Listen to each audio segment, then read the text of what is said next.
सोमी शहजादी, मुझे यकीन था कि आप हमारी मदद के लिए जरूर आएंगी। गलहरी बोली। गींडा अपने बच्चों को लेकर एक दरख्त के नीचे खड़ा था।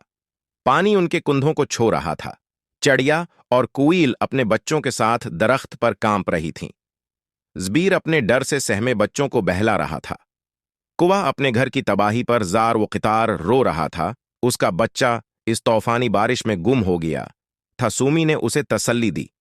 लाली और हाथी ने सब परंदों और जानूरों को बारी बारी कश्ती में बैठाना शुरू किया। इतने में सूमी कुएं के नियम बेहोश बच्चे को ले आई।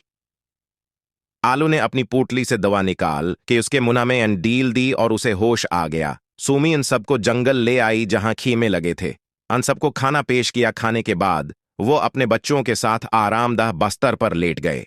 हमने बहुत मुश्किल से अपने घर बनाए थे, अब दोबारा से हमें मेहनत करनी होगी। चिड़िया ये कहकर रोने लगी। तुम परेशान ना हो प्यारी चिड़िया, हम सब तुम्हारा घर बनाने में तुम्हारी मदद करेंगे।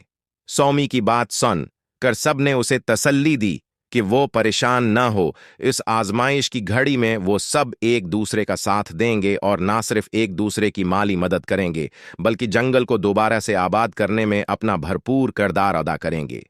सोमी जंगल की बहाली के बाद हम आइंदा होने वाली बारिशों और सीलाब से बचाव के लिए अहम इक़दामात उठाएंगे ताकि हमें आने वाले सालों में ऐसी तबाही का सामना न करना पड़े। इनकल हाथी ने कहा। बिल्कुल ऐसा ही करेंगे और उस आजमाइश की घड़ी में एक दूसरे का साथ नहीं छोड़ेंगे। जराफा ने कहा।